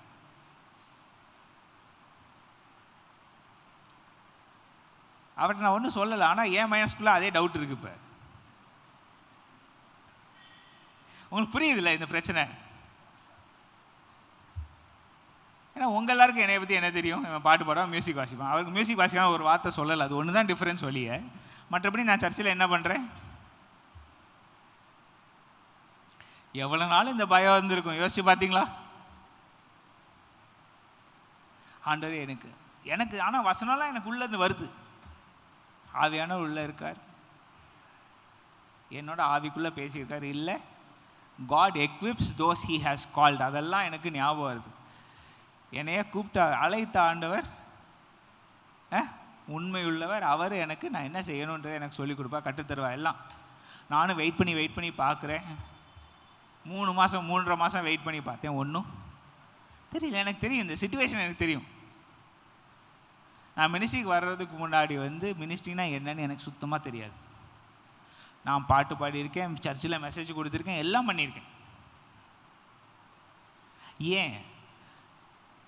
ஒரு காலத்தில் பைபிள் வாசிப்பேன், ஜெபிக்க மாட்டேன். அப்புறம் ஒரு காலத்தை ஜெபிக்க ஆரம்பிச்சேன், பைபிள் வாசிக்கிறது குறைஞ்சி. அப்புறம் திரும்ப மாறிச்சு. திரும்ப இங்கிட்ட அங்கிட்டும் இல்லையா, கரெக்டான வழியில் போகிறது ரொம்ப ரொம்ப கஷ்டமாக இருந்துச்சு. இப்போ நான் என்ன சொல்ல போகிறேன், எனக்கே கஷ்டமாச்சு, அவங்க எல்லாருக்கும் கட்டாயமாக கஷ்டமாக தான் இருக்குது. அதனால் நீங்கள் நாங்கள் எங்கள் வாழ்க்கை சுலபமாக இருக்குதுன்னு சொன்னீங்கன்னா நான் நம்பவே மாட்டேன். அது நான், சரியா?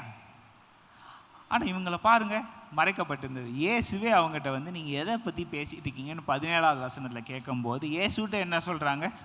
18வது வசனம், அவர்களே ஒருவனாகிய கிளையோப்பா என்பவன் பிரதித்திரமாக இந்நாட்களில் எருசலேமிலே நடந்தவைகளை அறியாதபடிக்கு நீர். இயேசுவை பார்த்து உங்களுக்கு நடந்த விஷயம் உங்களுக்கே தெரியாதான்னு கேட்குற மாதிரி இருக்கு. இயேசுவே பார்த்து அன்னியன்னு டிசைட் பண்ணிட்டாங்க. யார்? இயேசுடைய சீஷர்கள். நம்ம இயேசு காலத்திலே இருந்தோம்னாலும் சீஷர்களுக்கே 3.5 வருஷம் இயேசுவை புரியலைன்னா உங்களுக்கு எனக்கு என்ன புரிஞ்சிருக்கும்?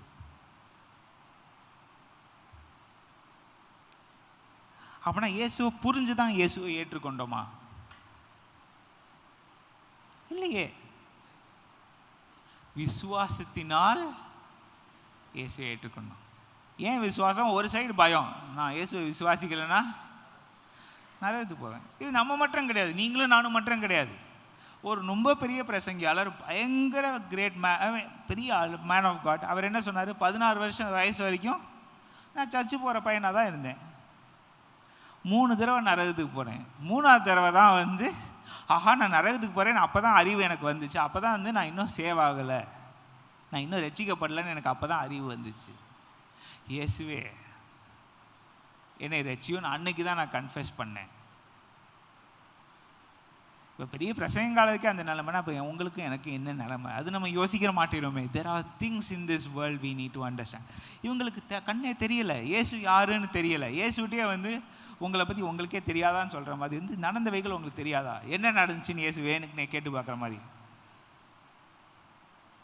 கரெக்டாக கேட்குற பாருங்க, வாட் திங்ஸ், என்ன நடந்துச்சு? இயேசு நான் என்ன கஷ்டப்படுறேன்னு உங்களுக்கு தெரியலையா? என் நிலைமை உங்களுக்கு புரியலையா? நீங்கள் எங்கே போனீங்க? Where are you? நம்ம எத்தனை பேர் கேள்வி கேட்டிருக்கோம்? அது எல்லாத்துக்கும் இந்த பைபிளில் பதில் இருக்குது. எல்லாத்துக்கும் பதில் இருக்குது. ஆனால் எப்படி அந்த பதில் வருது பாருங்கள். இயேசுவை குறித்த ஜீசஸ் ஆஃப் நாசரேத் 19வது வசனம் ரொம்ப முக்கியம். அவர்கள் நசரேயனான இயேசுவை குறித்தவைகளே. இயேசுவை பற்றி தான் நாங்கள் பேசுகிறோம், உங்களுக்கு தெரியலையா? யார்கிட்ட? இயேசுகிட்ட. அவர் தேவனுக்கு முன்பாகவும் ஜனங்கள் எல்லாருக்கும் முன்பாகவும் செய்கையிலும் வாக்கிலும் வல்லமையுள்ள தீர்க்கதரிசியாக இருந்தார். பரிசேயர்கள் இதே கேட்கும்போது யோவான் ஸ்நானகரை பற்றி இயேசு கேட்டார். அவர் யாருன்னு நீங்கள் நினைக்கிறீங்க? ஏன் அவர் சொன்னதை நீங்கள் கேட்கலன்னு கேட்டார்ல? கேட்கறதுக்கு முன்னாடி இவங்க என்ன சொன்னாங்க? இல்லை, ஆமாம், அவர் தேவன்கிட்டருந்து வந்தவர் தான், தேவனுடைய அபிஷேகம் தான். அப்புறம் ஏன் நீங்கள் நம்பலான்னு கேட்டுருவாரேன்றக்காக எங்களுக்கு தெரியாது அப்படின்னாங்க. இவங்க தெரிஞ்சுக்கிட்டே இவங்க மண்டையில் ஏறாத சீஷர்களாய் இருந்தார். புரிந்து கொள்ள முடியல. இந்த கிளியோப்பா இருக்காரு, இவரோட ஒய்ஃப் இயேசு பக்கத்தில் கிராஸ் பக்கத்தில் நிற்கிறாங்க. அப்போனா இவர் உண்மையாகவே கொஞ்சம் சீனியர் சீஷன். அப்போனா ஆண்டவர் பச்சைவாதம் பார்க்குறதில்ல. சீனியர் சீஷராக இருந்தாலும் சரி, ஜூனியர் சீஷனாக இருந்தாலும் சரி, நம்ம கோரேஸாக இருந்தாலும் சரி, உங்கள் பேர் வேறு ஏதாவது இருந்தாலும் சரி, கணேஷாக இருந்தாலும் சரி, ரைட்? இயேசு நம்ம எல்லாருக்கும் ஒரே வழி, ஒரே சத்தியம், ஒரே ஜீவன். This is one God. இவர் இல்லாமல் நீங்கள் பிதாவிடம் சேர முடியாது. இயேசுவை நீங்கள் அக்செப்ட் பண்ண ஒவ்வொருவருக்கும் என்ன சொன்னார்? உங்கள் எல்லாருக்கும் ஆவியானவரை கொடுக்குறேன். ஏன் ஆவியானவர் கொடுக்குறேன்? என்னைக்கா யோசிச்சிருக்கீங்களா? லூக்கா அதே நம்ம ஏற்கனவே பார்த்தோம். அந்த வசனத்தில் ஒரே தான் நான் திரும்ப சொல்கிறேன். 11ஆம் அதிகாரத்தில் என்னன்னு யோசிச்சு பாருங்கள். நீங்கள் கொடியவர்களாக ஈவில் பீப்புள், நீங்களே உங்கள் பிள்ளை கேட்கும்போது நல்ல ஈவுகளை கொடுக்கும்போது உங்கள் பிதாவானவர் பரிசுத்த ஆவியை உங்களுக்கு கொடுக்காமல் இருப்பாரா? ஆண்டவரே, நான் பரிசுத்த ஆவியை கேட்கல, நான் அதை கேட்டேன், இதை கேட்டேன், எனக்கு காரு கேட்டேன், பைக்கு கேட்டேன், சாப்பாடு கேட்டேன், பிரியாணி கேட்டேன், எல்லாம் கேட்டேன், ஆனால் நான் பரிசுத்த ஆவியானவர் கேட்கல. எதுக்கு எனக்கு பரிசுத்த ஆவியானவர் கொடுக்குறீங்க? இதுக்கும் பதில் இதே பைபிளில் தான் இருக்கு. தேடி கண்டுபிடிக்க வேண்டியிருக்கு. And I wanted to show you all of these things. ஏன்னா இவங்க லூக்காவில் திரும்ப அந்த 24ஆம் அதிகாரத்துக்கு நீங்கள் போனீங்கன்னா இயேசு அவங்கள பற்றி கேட்குறாரு. உடனே இயேசுவை பற்றி அவங்க சொல்கிறாங்க, இப்படி பிரதான ஆசாரியர் இது பண்ணாங்க, அது செஞ்சாங்க, இந்த பிரச்சனைலாம் நடந்துச்சு. ஆனாலும் 21ஆவது வசனம், 24, 21, இவரே இஸ்ரவேலை மீட்டு ரட்சிப்பவர் என்று நாங்கள் நம்பியிருந்தோம். கடைசி வரைக்கும் இவங்களோட பிரச்சனை என்னன்னா, இவங்க மைண்ட் இயேசு அவங்களுக்கு 1000 விஷயம் சொல்லி கொடுத்தாலும் இவங்க மனசு எங்க இருக்கு? எங்களுக்கு இவர் தான் எங்களோட பிரதமராக நிற்கணும். வந்துருச்சா? வெளியே சொல்றது எல்லாமே ஐயோ அப்படியாக்கும் இப்படியாக்கும், நாங்கள் ஆண்டவர்கிட்ட இப்படி ஜோம் பண்ணோம், அப்படி ஜோம் பண்ணோம், அப்படி செஞ்சோம். ஆனால் மனசில் என்ன இருக்கு? புரியுதா உங்களுக்கு? I want to just show you the same thing. அன்னைக்கு சீஷர்கள் பண்ணது இன்னைக்கும் நம்ம செய்கிறோம். And I will show you where it changes. ஏன் இந்த சீஷர்கள்லாம் நம்பாமல் இருந்தாங்க? எங்களுக்கு மனசில் ஒரு எக்ஸ்பெக்டேஷன் இருக்குது, அதுக்கு வரணும். அவர் செய்யலையே நவனே ஐயோ அவர் செத்து போயிட்டாரு. ஆனால் இந்த லேடிஸ்லாம் சொன்னாங்க, ஜீசஸை கல்லறையில் காணோம்லாம் சொன்னாங்க, எங்களுக்கு புரியலை. ஆனாலும் இவங்க இதையே யோசிச்சுட்டு இருந்தாலும் எதை? இயேசு எங்களை ராஜ்யத்தை எங்கள் கையில் திரும்ப கொடுப்பாருன்ற நம்பிக்கையில் நாங்கள் இருந்தோம். அதனால எதை மறந்துட்டோம்? இயேசு நான் 3ஆம் நாள் உயிர் தெழுவேன் அப்படின்னு சொன்னதை நாங்கள் மறந்துட்டோம். வந்துருச்சா? அப்படின்னு வரும்போது தான் 25ஆவது வசனம் எடுத்து பார்த்தீங்கன்னா, அப்போ தீர்க்கதரிசிகள் சொன்ன யாவையும் விசுவாசிக்கிறதுக்கு புத்தி இல்லாத மந்த இருதயம் உள்ளவர்களே. நாட் மந்த பிரெயின்ஸ். பார்த்தீங்களா? அவங்க மூளை 200% ஓடிட்டு தான் இருந்துச்சு. ஆனால் இங்கே எதுவுமே ஏறல. உள்ளான மனிதனுக்குள்ள ஒன்றுமே ஏறல. இன்னைக்கு நீங்களும் நானும் அப்படி இருந்தால் நம்ம நிலைமைக்கு என்ன? ஆண்டவர் நம்மளை பார்த்து என்ன சொல்வார்? புத்தி இல்லாத மந்த இருதயம் உள்ள. அப்பா சொன்னாங்க நினைக்கிறேன் அவங்ககிட்ட, ஒரு பெரிய preacher darling hearts stupid heads அப்படின்னு.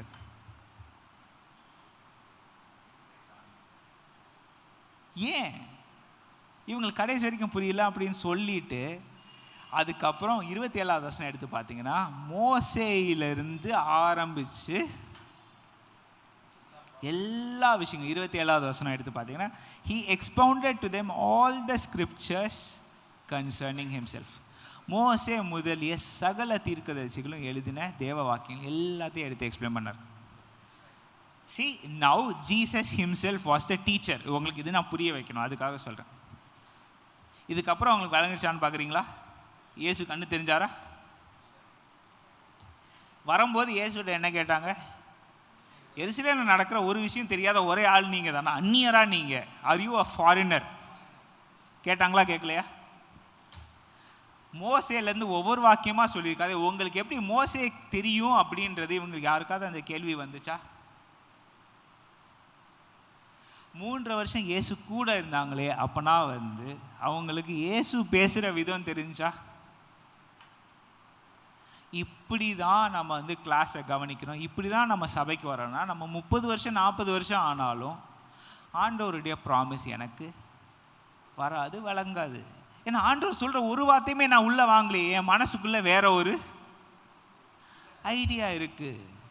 ஒரு ஹிடன் அஜெண்டா இருக்குது, நான் ஹிடன் அஜெண்டா இருக்குது, ஓப்பன் அஜெண்டா இருக்குது, எதுனாலும் இருக்கட்டும். என்ன அஜெண்டா இருந்தாலுமே அந்த அஜெண்டா பிரச்சனை.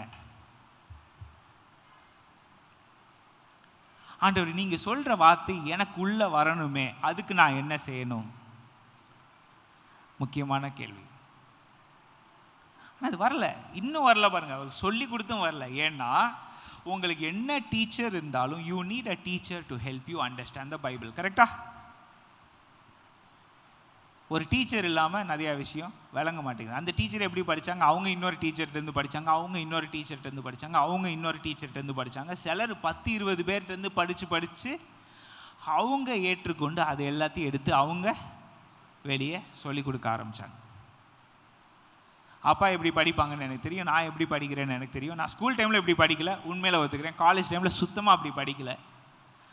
ஆனால் நான் சத்தியமில் ஃபஸ்ட்டு வேலை பார்க்க போகும்போது வாழ்க்கையில் மொதல் தடவை ஒரு டீச்சர் எங்களுக்கு அங்கே வந்திருந்தார். அவர் எவ்வளோ சந்தோஷத்தை சொல்லி கொடுத்தாரோ அவர் சந்தோஷத்தினால நான் படிக்க ஆரம்பிச்சேன்.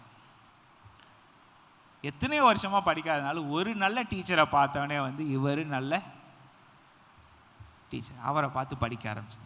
இங்கே இவங்க எல்லாம் பண்ணிட்டு இப்போ பாருங்கள், திரும்ப அவங்க அந்த வில்லேஜுக்கு எம்மா ஊருக்கு பக்கத்தில் வந்தோடனே இயேசு இன்னும் தூரம் தள்ளி போகிற மாதிரி தெரியுது, காமிக்கிறாரு. உடனே இல்லை எங்களோட சாப்பிடுங்கன்னே சாப்பிட வராங்க. எப்போ இயேசு அப்பத்தை பிட்டு அவருக்கு ப்ளஸ் பண்ணி கொடுக்கும்போது அவங்க கண்ணு திறந்துச்சு. அப்படின்னா நீங்கள் என்ன தான் நீங்கள் கிளாஸில் கேட்டாலும் என்ன தான் கவனித்தாலும் நீங்களே உங்கள் வீட்டில் போய் உங்கள் பைபிளை நீங்களே திறந்து ஆண்டவரே எனக்கு உங்கள் வார்த்தையினால் என்னை ஆசீர்வதிங்கன்னு அந்த வார்த்தையினால் வர்ற ஆசீர்வாதம் வர்ற வரைக்கும் என் கண்ணு திறக்கப்படாது. அல்லேலூயா. நான் ஆரம்பத்தில் சொன்னேன், ஆவியானவர் எனக்கு உள்ளே இல்லாமல் எனக்கு ஆவியானவரை தெரியாது. உடனே எல்லாருக்கும் ஒரு கேள்வி இல்லை, அப்படின்னா நான் ரசிக்கப்படவே இல்லையா, நான் இவ்வளோ தான் நான் ஏமாந்து தான் இருக்கேனா? நீங்கள் தான் உங்களுக்குள்ளே கண்டுபிடிக்கணும். ஆனால் ஆவியானவர் உங்களுக்கு வந்தால் என்ன செய்வார்னு சொல்லியிருக்கு, அனைத்து விஷயங்களும் உங்களுக்கு போதிப்பார். He will teach you, guide you into all truth. அப்போனா நீங்கள் உண்மையை படிக்கிறீங்கனாலே உங்களுக்குள்ள ஆவியானவர் இருக்காருன்னு அர்த்தம். இன்றைக்கி நீங்கள் என்ன டவுட்டோட சர்ச்சுக்கு வந்திருப்பீங்கன்னு தெரியாது, என்ன கவலையோட சர்ச்சுக்கு வந்திருப்பீங்கன்னு தெரியாது. ஆண்டவர் என்கிட்ட பேசுகிறாரு, நான் உண்மையாகவே ரட்சிக்கப்பட்டிருக்கிறேன், எனக்குள்ளே பிசாசு இருக்கா பேய் இருக்கா நீங்கள் என்னெல்லாமோ யோசிச்சு வந்தீங்கன்னு எனக்கு தெரியாது, ஆண்டவர் அறிவார். ஆனால் உங்களுக்கு இந்த சத்தியத்தை புரிய வச்சார்னா என்ன நடக்குது? எனக்கு சத்தியத்தை புரிய வைக்கிறார்னா எனக்குள்ள ஆவியானவர் இருக்கிறார், அவர் ஒரு வேலையை செய்ய ஆரம்பிச்சிருக்கார். எத்தனை பேர் நம்புறீங்க? அல்லேலூயா சொல்லலாமா? கேன் யூ சே ஹல்லேலூயா? எனக்குள்ள ஆவியானவர் வந்தாதான் எனக்கு இந்த விஷயங்களை புரிய வைக்க. இப்போ நம்ம சர்ச்சில் இத்தனை பேர் உட்காந்துருக்கோம், இப்போ உங்களுக்கு இதெல்லாம் புரிஞ்சிருச்சான்னு நான் உங்கள்கிட்ட கேட்டேன்னா எத்தனை பேர் நீங்கள் தைரியமாக கை தூக்க போகிறீங்கன்னு எனக்கு தெரியாது. எனக்கு சொல்கிறதுக்காக நீங்கள் கை தூக்கிடுவீங்க, அது வேறு விஷயம். நம்ம ஊர் பக்கம் பழக்கம் எனக்கு தெரியும், நான் கேட்க போகிறதில்ல. ஆனால் I want you to go back and think, ஏன் ஆண்டவர் இதெல்லாம் வச்சுருக்காங்கன்னா பைபிளில் நிருபங்கள் எல்லாமே நம்மளுக்கு வச்சிருக்கிறதுக்கு ரீசன் இது சபைக்குரியவைகள். பழைய ஏற்பாடு எல்லாம் நீங்கள் படிங்க, இது இல்லாமல் பழைய ஏற்பாடு இல்லாமல் புதிய ஏற்பாடே கிடையாது, அது எனக்கு நல்லா தெரியும், நானே உங்களுக்கு நிறையா தடவை சொல்லியிருக்கேன். ஆனால் நம்மளுக்கு தேவையான விஷயங்கள் எல்லாமே ஆண்டவர் இங்கே வச்சுருக்காரு. புரிகிறதுக்கு கஷ்டம், ஏன் நீங்களும் நானும் சேர்ந்து சும்மா வாசித்தவனே புரிஞ்சுக்கிறதுக்காக அது எழுதப்படலை, ஆவியானவர் மூலமாக எனக்கு புரிகிறதுக்காக அவர் எழுதியிருக்கார். எனக்கு புரிய ஆரம்பிக்குதுனாலே எனக்குள்ள என்ன தைரியம் இருக்குது? ஆவியானவர் இருக்கார். 2 கொரிந்தியர் 1:22 எடுத்து பார்த்தீங்கன்னா, அவர் நம்மை முத்தரித்து தம்முடைய இருதயங்களில் ஆவி என்னும் அச்சாரத்தையும் கொடுத்தார். இது ரொம்ப சிம்பிளாக இருக்குது. I will explain it you clearly. ஏன்னா the holy spirit is a guarantee. இதே வசனம் வந்து எபேசியர்லேயும் இருக்குது. எபேசியர் 1:14 இருக்குது. ஏன்னா இங்கிலீஷ் பைபிளில் ஃபர்ஸ்ட் இதை வாசிக்கிறேன். He has also put his seal upon us, gave us his Holy Spirit in our hearts as a security deposit or a guarantee போட்டு. எதுக்கு கேரண்டினா வந்து ஆண்டவர் அவருடைய வாக்குத்தத்தங்களை நிறைவேற்றுவாருன்றதுக்கு ப்ரூஃப் வந்து நம்ம வாழ்க்கையில் ஆவியானவர். நான் இப்போ கேட்டேன் பார்த்தீங்களா, ஆண்டவரே நான் வந்து ஒரு அப்பத்தை கேட்டால் வந்து கல்லை கொடுப்பீங்களா, மீனை கேட்டால் முட்டையை கேட்டால் வந்து தேலை கொடுப்பீங்களான்னு கேட்டுட்டு, அதுக்கப்புறம் ஆண்டவரே நான் கேட்டது எனக்கு கார் வேணும், பைக் வேணும், எனக்கு இது வேணும், அது வேணும் நான் கேட்டேன். நீங்கள் ஆவியானவர் கொடுக்குறேன்னு சொல்லிட்டீங்க, அப்போ நான் என்ன பண்ணுறதுன்னு நீங்கள் கேட்டிங்கன்னா அதுக்கு பதில் இங்கே இருக்கு. ஆவியானவர் தான் கேரண்டி. ஆவியானவர் மூலமாக தான் ஆண்டவர் நம்மளுக்கு ப்ரூவ் பண்ணுறார். இயேசுவின் மூலமாக ஆண்டவர் சொன்ன ஒவ்வொரு வாக்குத்தத்தமும் ஆம் என்றும் ஆமேன் அப்படியே நடப்பதாக என்றும் இருக்குது. Everything comes through God. புரியுதா? இந்த ஆவியானவர் நம்மளுக்குள்ளே வர வந்துட்டாருன்னா அவர் சொல்லி கொடுக்க ஆரம்பிக்கும் போது என்ன நடக்குது? ஆண்டவர் ஒவ்வொரு வசனமாக எடுத்து சொல்லி கொடுக்குறார். வசனம் என்ன சொல்லி கொடுத்தாலும் உங்களுடைய அப்பத்துக்கு நீங்கள் உங்கள் பைபிள்கிட்ட போகாமல் ஆண்டவர் சொல்லி கொடுக்குற ஒரு விஷயமும் என் வாழ்க்கையில் நிறைவேறாது. ஏன்னா விசுவாசத்தை கொடுக்காது. விசுவாசத்துக்கு நான் ஒருத்தவங்க சொல்லிட்டு இருக்கிறது இது பண்ணால் மட்டும் பத்தாது. தேவ வார்த்தை எனக்கு காதுக்குள்ளே என் உள்ளத்துக்குள்ளே போகணும். Can we all stand up please? எத்தனை பேர் எனக்கு இந்த வார்த்தை இன்னைக்கு வந்த வார்த்தை எனக்கு தேவையான வார்த்தைன்னு எத்தனை பேர் நம்புறீங்க? Father in heaven, we praise you, Lord. We praise you, we praise you, we praise you. And Lord, I give myself to you. ஆண்டவரே என்னை உங்கள் கரங்களில் கொடுக்குறேன் அப்பா. ஓரபா ஷரமலபல. Lord, we praise you, we praise you. எல்லா வாயத்து இந்த ஆண்டவரே உமக்கு நன்றின்னு சொல்லலாம். ஆண்டவரே உமக்கு நன்றி, உமக்கு நன்றி, உமக்கு நன்றி. Jesus. Lord, we praise you, Lord. We praise you, we praise you, we praise you, Lord. We praise you, we praise you, we praise you. ஆண்டவரே உமக்கு நன்றி அப்பா, உமக்கு நன்றி அப்பா, உமக்கு நன்றி, உமக்கு நன்றி. Lord, we give you thanks, we give you thanks, we give you praise. நன்றி ஆண்டவரே, உங்க ஆவியானவர் எங்களுக்கு கேரண்டியா கொடுத்துட்டீங்கன்னா, நீங்க உங்க ஆவியானவர் எங்களுக்கு மேல வந்துட்டாலே ஆண்டவரே எங்களுக்கு புரிய ஆரம்பிக்குது. ஆவியானவர் எங்களுக்குள்ள வந்த பிறகுதான் எங்களுடைய கோண வழிகள் செவ்வையாகும் ஆண்டவரே. இல்ல நீங்க எங்களுக்கு புரிய வைக்கணும்னா ஆண்டவரே எங்களுக்கு கஷ்டமானவைகள் ஆண்டவரே நீங்க சுலபமாக்கணும் எங்களுக்குள்ள ஆவியானவர். ஓரா பரதி கரபலபா ஷரமலபா ஓரா கதரபலபா. Lord, we praise you, praise you. ஆண்டவரே எனக்கு உங்க வார்த்தை இன்னும் நல்லா புரியணும், உங்க வார்த்தை இன்னும் நல்லா புரியணும் ஆண்டவரே. நான் ஜஸ்ட் பாஸ் ஆகக்கூடாது, நான் 100க்கு 100 நான் வாங்கணும்னு ஆண்டவரே உங்க வாழ்க்கையில இந்த வாழ்க்கையில உங்க விஷயத்துல ஆண்டவரே நான் 100க்கு 100 வாங்கணும்ப்பா ஆண்டவரே. நான் பரலோகத்துக்கு போகணும், பரலோகத்தோட முழு சந்தோஷத்தை அனுபவிக்கணும் ஆண்டவரே. நீங்க எனக்கு உலகத்துல எனக்கு வச்சிருந்த முழு சந்தோஷத்தை நான் அனுபவிக்கணும் ஆண்டவரே. Lord, you are my God, you are my God. நான் உங்களுக்கு ஆண்டவரே, I am yours. நான் உங்களுக்குடையவன் ஆண்டவரே. Lord, I give you thanks, I give you praise. Our heavenly Father, we praise you, we thank you.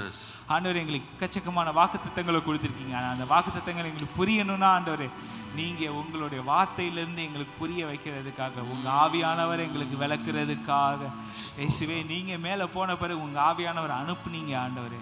Lord, through your spirit ஆண்டவரே உங்களை நாங்கள் accept பண்ண நாளில் இருந்து ஆவியானவர் எங்களுக்குள்ளே வந்து வாசம் பண்ண நாளில் இருந்து ஆண்டவரே எங்களுக்கு உங்கள் வார்த்தைகளை புரிய வைக்கிறீங்க.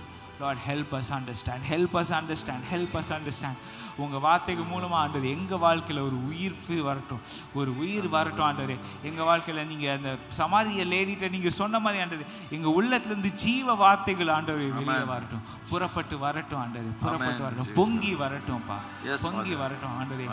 ஜீவ வார்த்தைகள் எங்கள் உள்ளத்துக்குள்ளேருந்து வரட்டும் ஆண்டவரே. அந்த ஜீவ வார்த்தைகளை நாங்கள் பேசி பேசி நாங்கள் சொல்லி நாங்கள் அறிக்கையிட்டு ஆண்டவரே எங்கள் வாழ்க்கை மலரும் ஆண்டவரே, எங்கள் வார்த்தை அபிஷேகப்படும் ஆண்டவரே, எங்கள் வார்த்தை ஆசீர்வதிக்கப்படும் ஆண்டவரே.